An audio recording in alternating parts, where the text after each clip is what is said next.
Hello and thank you for joining us. I'm Erin Nicole. We begin with the Ebola crisis continuing to develop, with 2 patients receiving care in 2 U.S. cities. New Orleans police need your help finding the parents of this boy. They say a good Samaritan found the 3-year-old wandering near South Carrollton and Ulloa Street just before 7:30 this morning. State police are responding to local musician Shamar Allen, who says they profiled him and roughed him up. Officers denied those claims and released dash cam video to support their side of the story. Yet another NOPD officer has been arrested. The department says 26-year-old officer David Aranda was driving erratically on the causeway in his personal car. They say he was pulled over, failed a sobriety test, and was arrested. Today, hundreds of thousands march around the world to press leaders to fight global warming.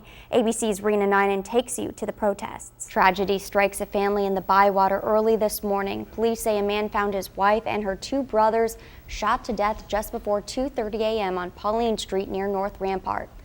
Well, the greatest show on earth is going to drop one of its iconic acts. Yep, the Ringling Brothers and Barnum and Bailey Circus announced today that they will phase out their elephant acts by 2018. I got to visit with a lot of the handlers when the circus was in town, and I have to tell you that there's no question that these guys who work closely with these elephants, the divas they call them, they love these animals. Well, right.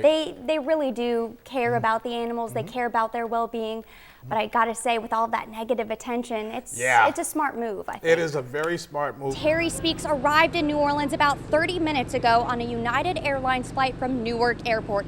He was extradited from New York to face second-degree murder charges in the brutal killing of French Quarter dancer Jaron Lockhart in 2012. It's really affecting the restaurant, all of these businesses around this area, turning Julia Street, as you can see, a typical one-way street into a two-way street, and cars that drive past here have to then turn around and go back in the other direction. And we saw a lot of that this morning as we were filming around the areas. So to have the structure built right here at Michoud is huge for our local economy. And John, we're told that they're expected to build an entire fleet of these spacecraft. Erin Nicole is here too. Erin, you've seen some awesome costumes. Yeah, that's right, guys. You know, Comic-Con is where your favorite comic book characters come to life. I'm not talking about store-bought costumes here. I'm talking about handcrafted creations full of detail. For the cosplayers, costumes are all about quality. The first night we were down Royal Street and there was an ambulance picking up some people who were lying on the street, and we thought, oh wow, welcome to New Orleans. It's not the warm welcome you want to see when you're on vacation, and for those who live here, crime in the French Quarter hits far too close to home. Hold-ups, armed robberies. There are people with knives. They're stabbing people on Decatur Street over and over. And so the big fear is a personal fear. It's like when you're walking down the sidewalk, there's risk. Delphine, what they call the financial district, it's very dangerous. I mean, I've actually, 2 weeks ago, I've had 2 different friends get mugged. With the departure of 32 state troopers who were temporarily assigned to patrol the French Quarter at night, fear has turned to frustration. Especially after 9 o'clock at night, it's a big risk. And the police should be out here, and they're just not. I don't know where they are, but they're not out here. It's the most popular destination point in the city. So while the French Quarter isn't the most dangerous area of New Orleans, crime here captures the most attention. Everybody needs to contribute to making the city safe. And when they don't contribute to making the city safe, or the federal government or the state government doesn't do its job, it falls to the citizens of New Orleans who have lots of things on their back. And the French Quarter, as you know, is a National Historic District. I shouldn't have to remind you that National Historic Districts, especially the Mall in Washington, D.C., also has a bevy of interior police officers. We're going to get past this particular issue. I happen to think it relates to manpower. With no more additional state troopers and an understaffed police force, concerns that the community is underserved are rising. The New Orleans police, you don't see any of them. You never see them anywhere.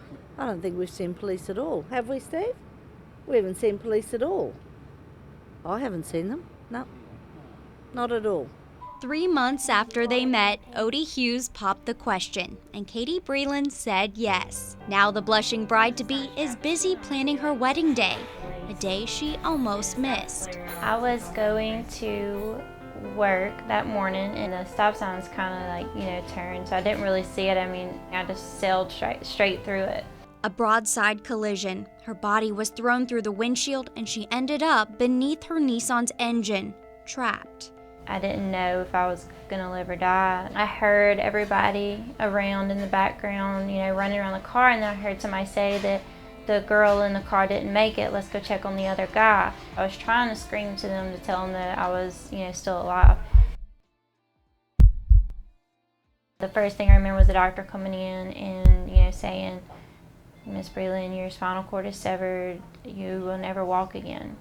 But even as doctors questioned whether she'd ever again gain use of her legs, Katie Breland said yes.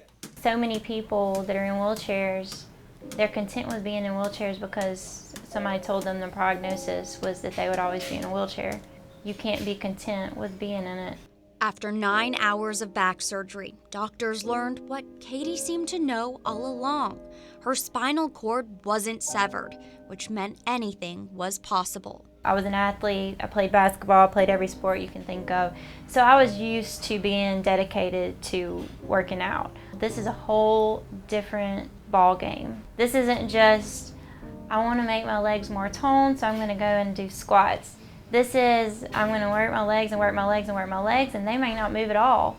But she never gave up. She began working with Mike Barwis in Michigan, and when asked to be part of the Discovery Channel show American Muscle, Katie Breland said yes. When you think that you absolutely have hit the brick wall, there's nothing that you have left. You absolutely cannot take another step. It is physically impossible.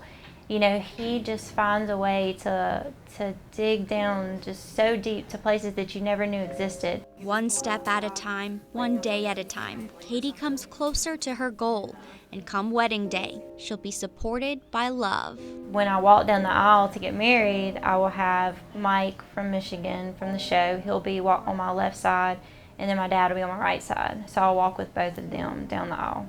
I hope that it will inspire girls that are in wheelchairs that are struggling with that. It's not going to be your dream wedding that you had pictured your whole life.